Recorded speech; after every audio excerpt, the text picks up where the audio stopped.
నమస్తే సార్. నమస్కారం అండి. మీ పేరు, మీరు ఎక్కడ ఉంటారు? నా పేరు శంకర్ రెడ్డి. నాది వచ్చేసి నిజామాబాద్ జిల్లా గుండారం గ్రామము. ఇప్పుడు పార్లమెంట్ ఎలక్షన్స్ వస్తున్నాయి కదా, మీరు ఎవరికి ఓటేద్దాం అనుకుంటున్నారు? ఇప్పుడైతే ముగ్గురు నిలబడ్డారండి.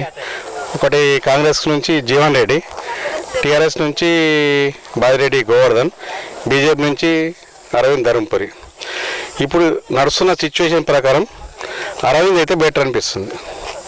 ఎందుకంటే దేశం కోసం, ధర్మం కోసం, నమ్మిన సిద్ధాంతం కోసం, మోడీ కోసం ఆయన కోటేసరే కరెక్ట్. అంటే మీకు ఏం పథకాలు వచ్చినాయి, మీకు ఏం హెల్ప్ చేసిండ్రు? బీజేపీ నుంచి మీకు ఏం హెల్ప్ వచ్చింది?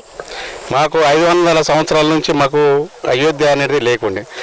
అయోధ్యలో రామ మందిరం వచ్చింది. ఇంటింటికి మాకు ఏదైతే ఉన్నదో పథకాలు వచ్చినాయండి. భారతీయ జనతా పార్టీ చేసిన పథకాలన్నీ ప్రతి ఇంటింటికి లబ్ధిదారులు చెప్తారు. మేము కూడా ఒక లబ్ధిదారుల వెళ్ళ మాకు ఏదైతే రైతు భరోసా దాని కింద ఇది వచ్చింది, ఏది మన పిఎం కిసాన్, మరియు ఈ ఏదైతే అడ్లకు, ఇప్పుడైతే ముఖ్యంగా అడ్లకు ఎప్పుడో కాంగ్రెస్ ప్రభుత్వంలో 500 క్వింటాలు ఉండే, ఇప్పుడు 2200 రూపాయలు క్వింటాల్ అయింది. మరి అది రైతులకు మేలే కదండి. ఆ ఎమ్మెల్యే వచ్చిన లేడు, గట్టి లేదు, అతి లేదు, గతి లేదు, చూడలేదు ఇంతవరకు. అట్లీస్ట్ కనీసం ఆ ధర్మపురి అరవింద్ పసుపు అదని కనీసం మనకు మద్దతు ధర అని చెప్పిండు.